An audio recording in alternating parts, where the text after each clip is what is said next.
Hi, and welcome to A Class of Their Own podcast, revealing the human stories behind their name. We will hear honest and intimate reflections from our guests who, despite their circumstances, shape a world that reflects their unique visions of success. Join me, Mira Magecha, to learn from these inspirational people and take the first step to make your own change. On today's episode, we're joined by John Stanners. Hi, John. Hello, Mira. How are you? Good, yeah. Not How's too your bad. journey? Well, I came yesterday and there was train strikes, so yeah, it was all right. But stayed over. I didn't want to be late and I didn't want to miss it, so I was like, I'll get here the day before. Who's John? Oh, crap. Mira, that's a big question. Who am I? Well, now I'm a dad and I'm a husband. Well, I'm trying to be the best dad and best husband I can be. That's who John is today. But John's been many things, if I'm really honest. And I'm just aspiring to be the man and the person that I hopefully want to be at any given time. But I'll never achieve it because that's the game that I'll try to set myself. But to answer your question, who's John? I'm trying to be the best dad and the best husband I can be. And what does being the best dad and best husband mean? It's some of it's the stereotypes, the cliche stuff, being present, listening. But I think what I'm trying to get to is trying to support them through what they need. And that's not normal. That's natural for me in work, but in my life, that's often been what I've been trying to do, for myself. But as I've got older and with learnt experiences, I think that's what I'm trying to bring to it. So, not forcing them down any route, but trying to encourage them, trying to give them the inner strength that they can be whatever they choose to be. How old are your kids? So my son is 6 and my daughter is 10. That wasn't supposed to be the complicated question, John. Yeah, that's actually really complicated for me. The complicated questions are the easy ones. No, 6 and 10. Yeah. 6 and 10, amazing ages. Very challenging ages. Mm-hmm. Yeah. I was quite content with no kids. Okay. It's a very different life now. And they're not quite old enough to kind of go on their own, but they're showing signs of independence and a definite desire to be independent. Right. But it's on their terms. Right. Yeah, it's a real weird. I have a very strange relationship with being a parent. It doesn't come naturally. Like I really feel I have to work very hard at it. I observe in Laura that things come more naturally. I don't think she necessarily would feel that, but what I observe is it seems to. But they're. I would describe in a risk of oversimplifying it because it's really not simple. It's really fucking hard. It's like 1% magic, and magic that you can't describe in any other realm. Like the moments of magic can only happen like that in parenting. And then it's 99% of just sheer hard work, and it's a bit shit at times. Yeah. Magic, 1% of magic and 99% of pure sheer hard work. I love that. That's how I'd describe it. And the emphasis on the 1% magic, I can't see that in any other realm of my life. That 1%, it's magic in its own magic world. The 1% things are just quite incredible. Is there something in why you find it difficult from potentially when you were younger or not? Yeah, I think there probably is a look back on my own upbringing, and you kind of like. I had a loving family, loving relationship, but we had challenges, we had complexity. But I think some of the challenges are my own doing. Okay. I aspire to be a good father and a good role model to them, and maybe that's unrealistic at times, right? Laura and I recently did a 10-week Bernardo's course, which was an incredible experience, both from learning tips and strategies and tricks to help with your children, but also for your own reflection. And even kind of going through that, you do think, oh, I've got to be 100% perfect, or I've got to, and they talk a lot about 70-30, and, 70% of the time is you try to be good, 30% it's okay to not be, all these things. So some of it I do think is my own doing. And then other things I think are what people would perceive of you as a parent. And our youngest, whilst he is going through diagnosis for some neurodiversity traits, and he has been extremely challenging at times, but he's the most loving, caregiving child you'll ever, that we see in the house. I mean, he's so loving, but it's so extreme, Mira. He's either so loving or he's just absolute carnage. So kind of like working through that, and then we feel guilt that we're focusing on him and not enough on our eldest and things. So, yeah, there is a myriad of challenges. And then if I think about my own childhood, we were in survival mode the majority of the time. Hand to mouth, paycheck to paycheck, And I look back and I've just got such admiration for my folks just trying to get through it. Resourcefulness, resilience, all the words that we use now were in abundance when we were growing up. But then those challenges can manifest to difficult times, And if you're a hungry kid because you can't afford food, that's not the greatest environment, the greatest place to be. Dad worked away a lot.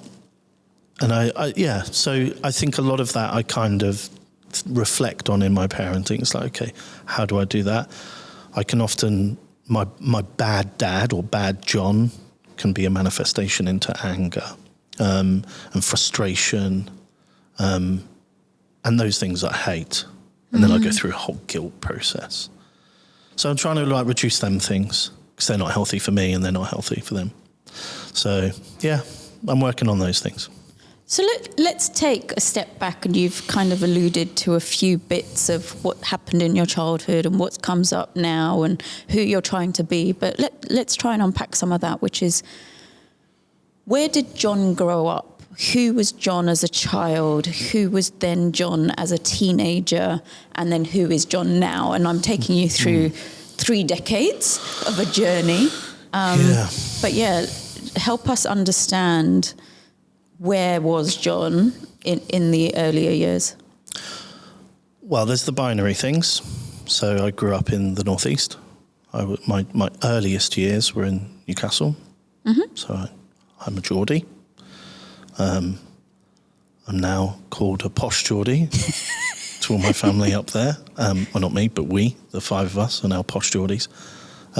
Maybe we'll get onto that later. But yeah, so I grew up in Newcastle, sort of in amongst a mining community. A lot of Dad's cousins and such like were all miners. Dad wasn't a miner. He chose a trade, so he became a bricklayer. So that were the earliest years. And I had very fond memories. I mean, playing in the lane and in the back lane, which were built to deliver coal to the houses. And I only have very few memories of that, but, we were there till I was sort of 8 or 9. And then Dad was away at work a lot. So there was no work for him in the northeast in the 80s. And he was working a lot down south.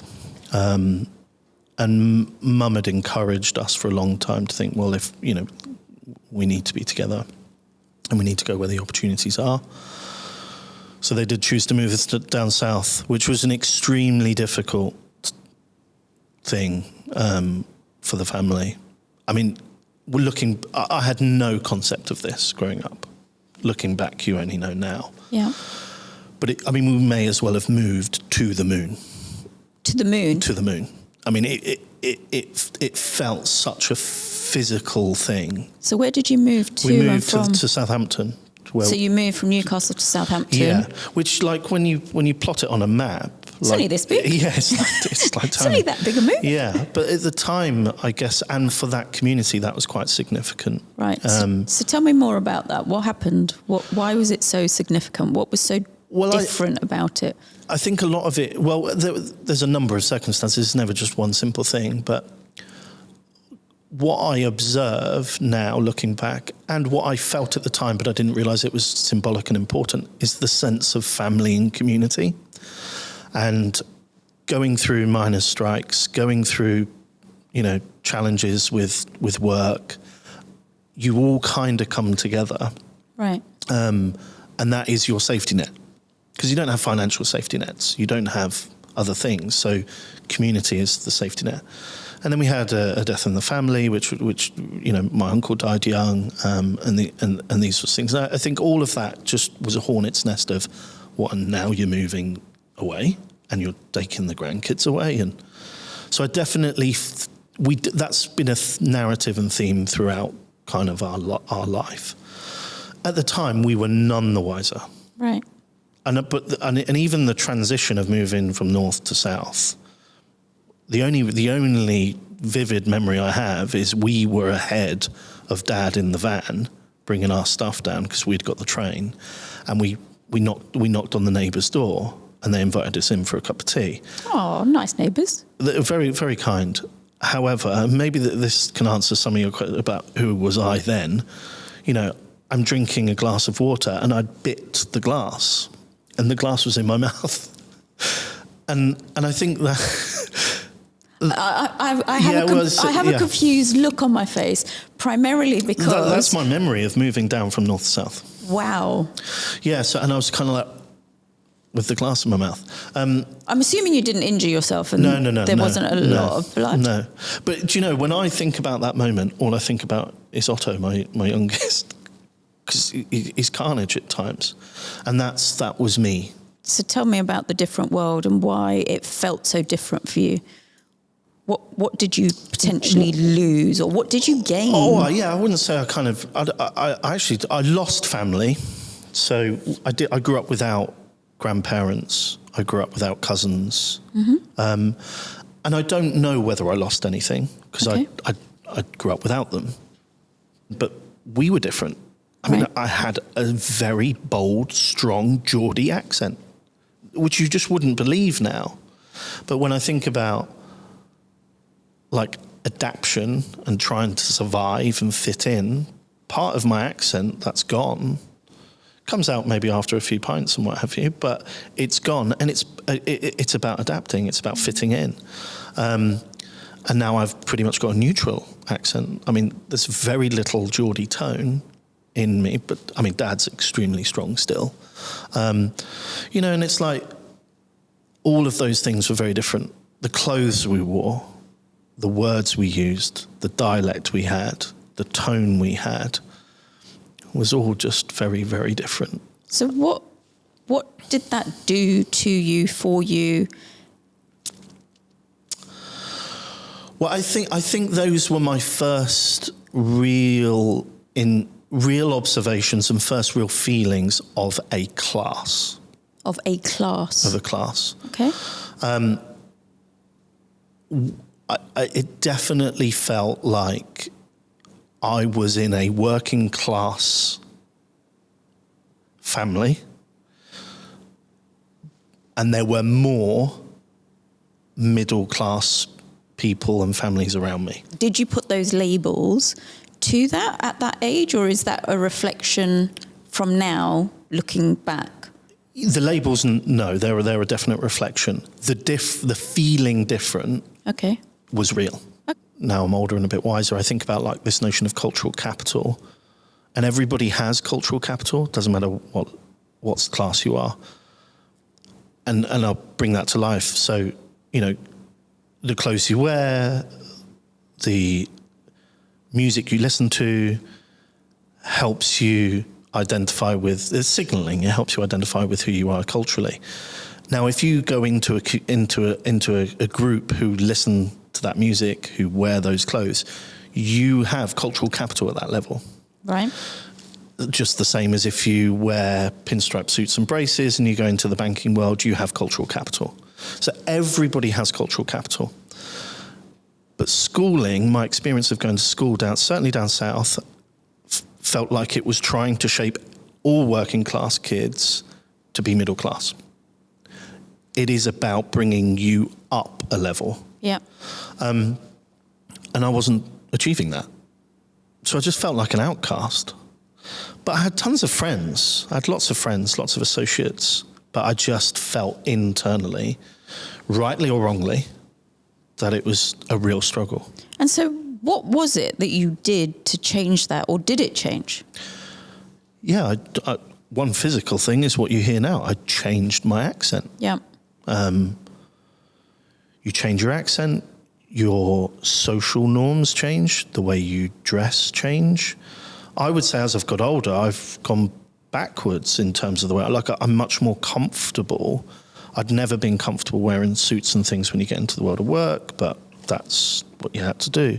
I think a lot of that is that, and as I got older and through the academic world, I then went to further education, to college, and there my mates were all in sort of middle to upper class, and there was, we were going to parties in the middle of nowhere to people's big mansions, and they're all driving, and I'm like, we're all driving? Can we not all go in one car? It's like, no, everybody's got a car. And you're like, gosh, you're like 17, 18, you've all got cars. I'm like, wow. I mean, at the time, for me, the reality for my world is Mum would drive us to college in our car, knowing a route that was downhill so she could coast down the hill and save on fuel. Mm. It's just different. Just different. It's just different, right? So I do think the education, I really struggled. My saviour really was sport. Okay. So I was half decent at kicking a football around. And that kept me out of trouble. That kept me kind of there. Mm-hmm. Otherwise, I don't know why I would have been there. Because I wasn't getting any grades. I wasn't getting any qualifications. So yeah, it's I think those are the things that I reflect on. So my dialect, my language, the lack of education, and then even like how education does put the label on you. So, I remember those crappy careers advices that I used to get. I clearly have a view of what you thought about your careers advices. Shit, Mira, I hope it's not like that now. I really do. But, it was like, well, I vividly remember at college, John, your dad's a bricklayer, you could go and get a trade. I'm like, really? Is that my career advice? And I kind of had that through school, but I wasn't the only one. I had lots of mates like that, lots of working class mates. What happens next? Like, where does the John that comes from north to south has now been to school? What happens next? Through school, I just kind of put one foot in front of the other, enjoyed kicking the football around. Once I got older and you're starting to enter the world of work, I really struggled with understanding how I could navigate that. And I went off the rails. I would say late teenage years were my hardest years. Really struggled, worked crappy jobs just to earn a paycheck to go and party. I mean, that's pretty much all I did, and it was an outlet. And I had no, we'll all talk about these words now, like purpose and grand vision and all these sort of, I was just living for the weekend. And I was pretty destructive, and I was upsetting people, and I was upsetting people at home. I was upsetting, people worried about me, and even my mates, I wasn't the nicest person to be around, but I'd be invited to all the parties. Come on, we need stanners at the party, but I had no fulfillment over that. What was going on for you at that time rather than in hindsight? So try and take me back to that moment for John rather than reflecting back. Honestly, I was just going day by day. Okay. I'd phone in sick for my pub job because I'd got invited to go to a party. So going out and partying was about being around people, putting yourself in a community. I think so, yeah. And partly escapism of like growing up. What were you escaping? The responsibility. What responsibility? Of myself. Okay. Like, going out, finding work. Okay. Maturing. Okay. Kind of all of those sorts of things. I mean, I just sort of bumbled through. And I felt like the world was starting to kind of cave in on me. Okay. And I was having to conform. Okay. John, you're going to have to find a job, and it doesn't matter whether you know what that is or you don't. You just got to start growing up and taking responsibility for yourself. And I think all of those things, I went completely the other way. I was just like, I'm going to go destructive. And it was getting me into trouble. I was, getting into small amounts of debt, and just like, it just wasn't, and I was just not a nice person. That's how I felt of myself. Mm-hmm. And then I met Laura. So who's Laura? Laura's my wife. Okay. One at the time. But yeah, that was the trigger to kind of go, right, if you have an aspiration to be with an independent, focused, bright, smart, gorgeous girl, you're going to have to sort your shit out. It doesn't matter how attractive she is to you, how attracted she is to you, it ain't going to last. So that was a definite trigger. Okay, so that was a pivotal moment in your life. You met without Laura. Doubt. I can't talk, without doubt. There's no John today without Laura. Oh. No way. And who knows where he'd have ended up, actually. Okay. Because, I was in a pretty dark place until then. So who knows where it'd have ended up. But yeah, I can't talk about John today without mentioning her. And then, she encouraged just a bit more stability, a bit more balance, a bit more self-worth in me, just a different kind of focus. And then I was like, if I'm going to do this, I need to move away. I need to rip the plaster off. This episode is brought to you by Adaventa, a leading online classifieds group and champion for sustainable commerce. With over 25 digital marketplaces, including Marketplaats, Leboncoin, Mobile.de, Klein & Zanger, Photocasa, InfoJobs, and Kijiji, and more, they connect millions of people to trade on a daily basis. Adaventa is committed to being purpose-driven and both an inclusive work and marketplace for everyone, by creating a space where everyone feels like they belong and are valued for their difference. To find out more information, click in the links in the show notes below. Where did this darkness come from? What was the darkness? I think it came from those things of feeling lost. Different. Yeah, lost. Different, lost. Where's my contribution? All of those sorts of things. How that manifested is partying, getting into trouble, not turning up for work, all of those sorts of things, scrapping with people, just being pretty anarchist. Okay, so something triggered this dark behaviour, as you call it. Laura comes into the picture and you're like, I need to do something different. Yeah. If I wanted it, I needed to do something different. If you want, yeah, exactly. I think that's the beacon. It's like, if you want this, you are going to have to do something different. What was going on at home and family at this point? Because you said you came from a loving family, it was difficult, etc., but there wasn't the trauma of the family. Well, I think we've always had love and family, but I mean, we had always struggled financially. I mean, there was maybe 2 or 3 years before. Well, no, maybe 4 or 5 years before that, we were made homeless, so we were living in bedsits. It was only 2 rooms, so all 5 of us were in one room, and my bed was underneath my sister's bunk beds. It was a mattress that we used to pull out, and we used to move to the kitchen. That was my bedroom. Okay, so you used to sleep in the kitchen. And all of those kind of things just slowly build up. Yeah. I'm different. I'm not quite. I don't have a sense of community around me. Yeah. I'm trying to search for that. What community am I searching for? I kind of like the idea of sense of community and working class and people who are, have a certain value set. But I think if I'm going to try and aspire to be the person I want to be, I'm going to need to adapt and survive. And this notion of kind of pretending to be some like middle class and what have you. And I think that's all manifested to, fuck it, I'm just going to go and just destroy myself for 2 years. Okay. You meet Laura and you go, okay, if I want this and this is the woman I want, I need to change. I need to adapt. So you're going through another change. Yeah. Ironically, we met partying. Okay. So there was some goodness from it. Yeah.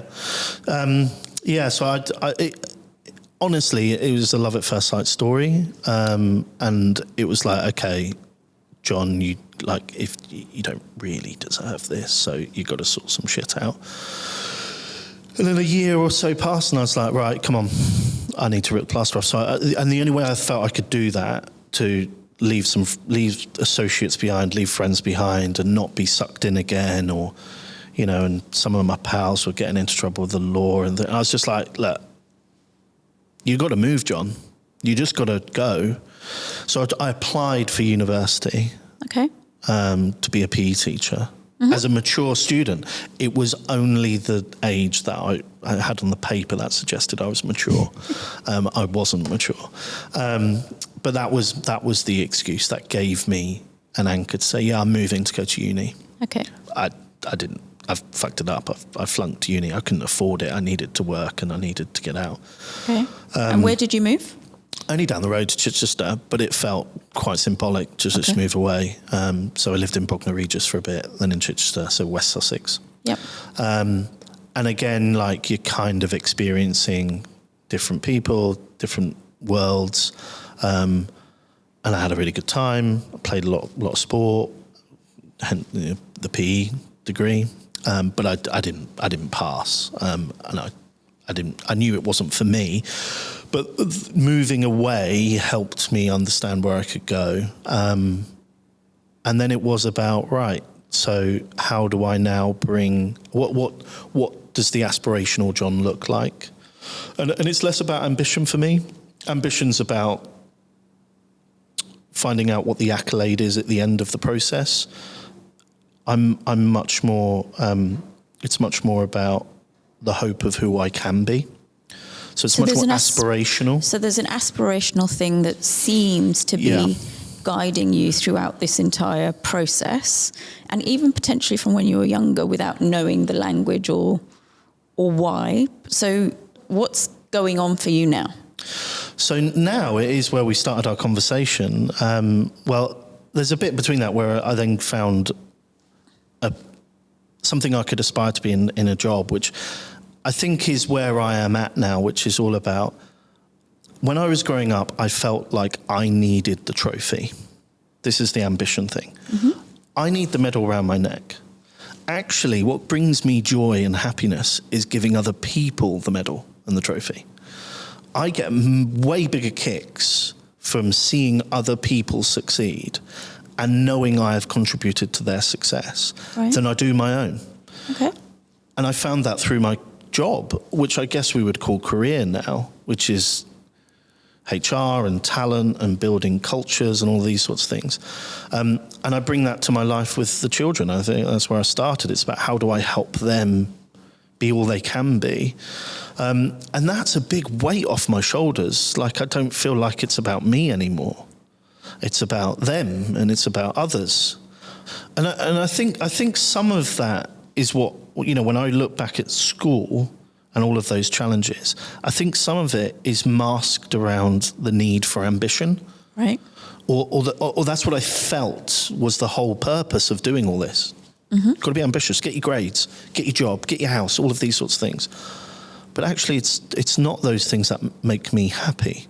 What makes me happy is aspirational about the person who I hope I can be, which is actually helping others. But I didn't know that at the time. That's a trait in Laura that is remarkable, and that's what Laura brings out in me. All Laura wants to do is help other people. And that's the trait that one of her many wonderful traits that attracts me to her. And I'm like, well, I want to be that guy. So, and it works for me. And I do think and I've been very, very fortunate and very lucky and full of gratitude to then travel the world with work. I've had some pretty decent jobs. I've been paid very well, and I've had a lot of opportunity. And I think that comes down to just knowing who I am. Yeah. There's a big part of that. It's like, who are you, John? What is your contribution? And how can you make an impact?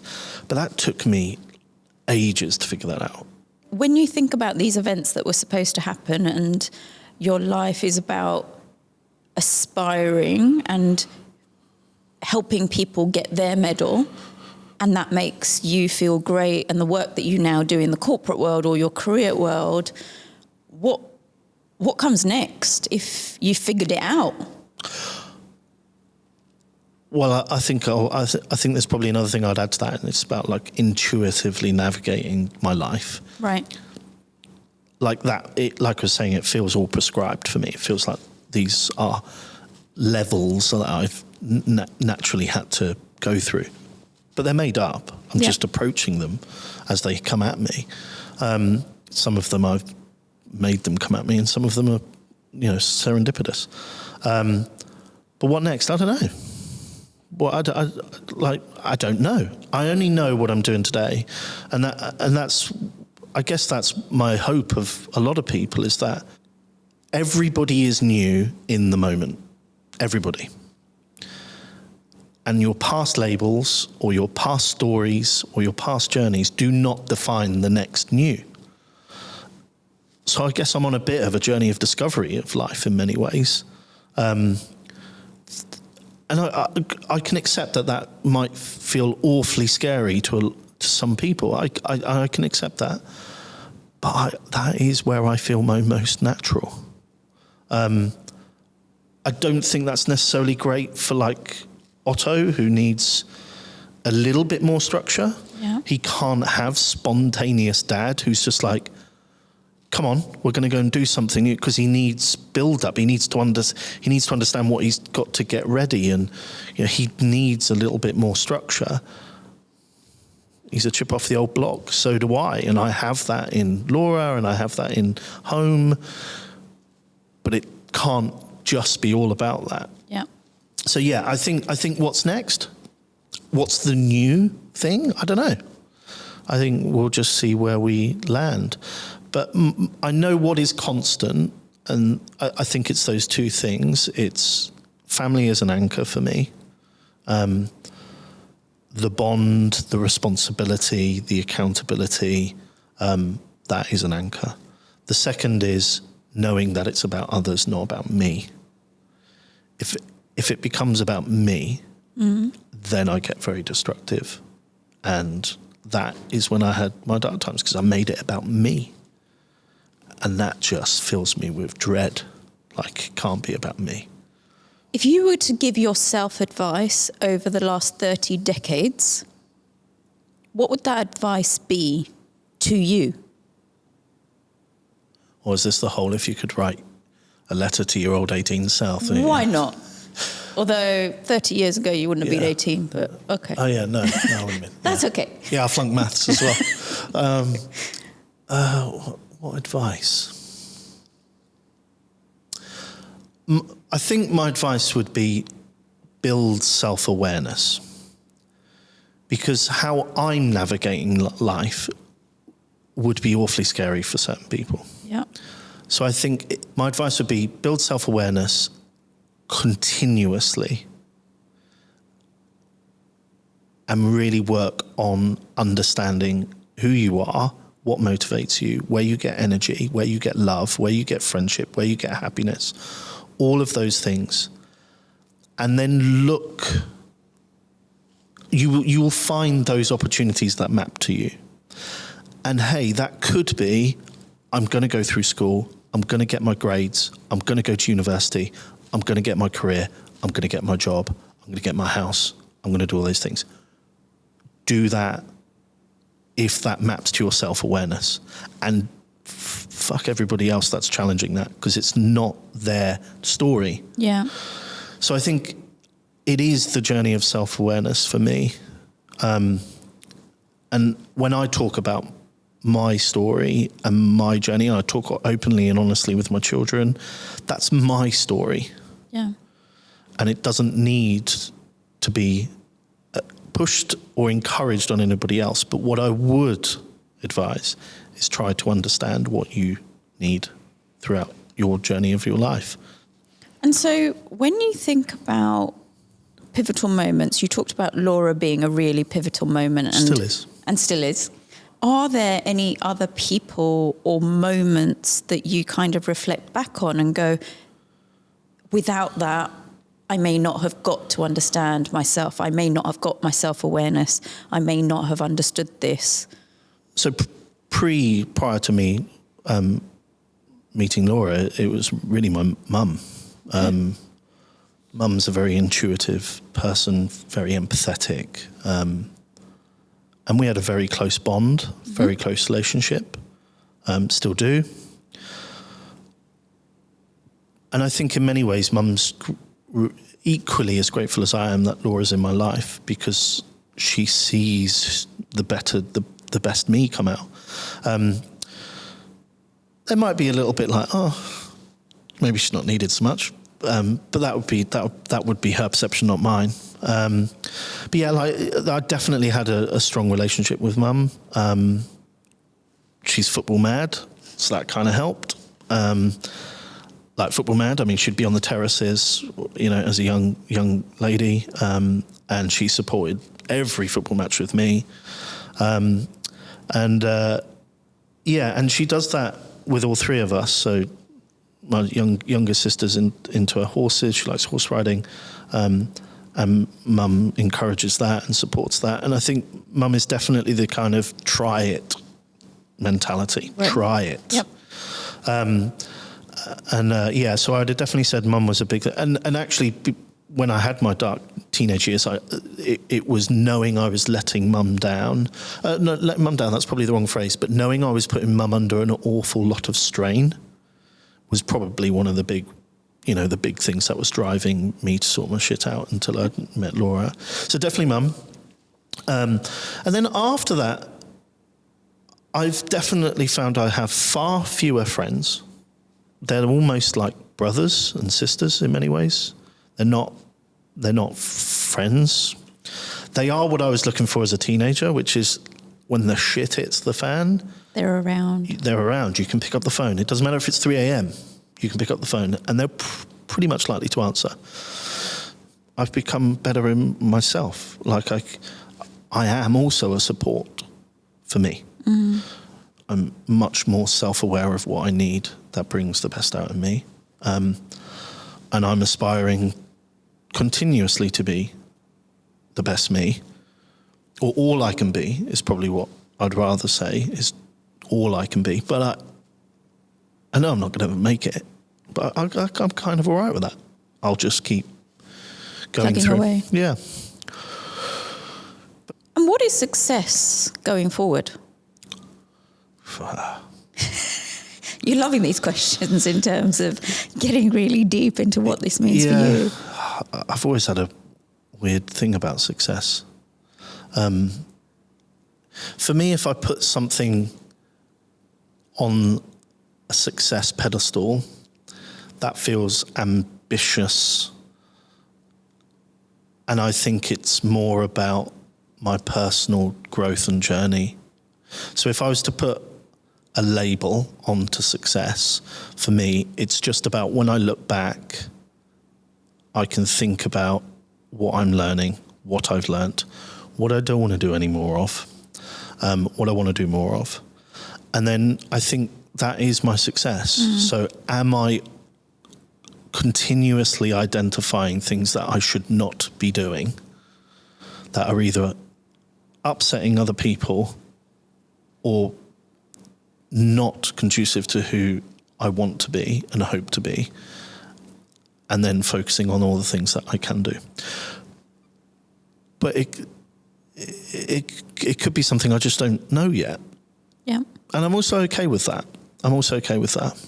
Because it's a journey. I think so. We're not kind of going, this is the end destination, or what you're definitely saying is, for you, there isn't an end destination, and you're striving to be better within yourself, and you will learn more about what drives you, what doesn't drive you, and therefore you will go down that route when you discover a new thing, and you'll experiment with it, you'll play with it, and then you'll figure out if it works or doesn't work. I think so. We're born, we live, and we die. Nice. And the living bit is what I think I'm trying to do every day. It doesn't always go the way I want it to, but I'm trying to live every day. And so we started conversation right at the beginning with, who is John? Based on this conversation, is there anything you would add, adapt and change to say, who is John? I'm still working to be the best husband I can be. I'm still working to be the best father I can be. That I wouldn't change. Those are definite things. What do I need around me to help me navigate older life? That might be very adult and boring things like, can I put some money away? Can I start thinking about having that safety net?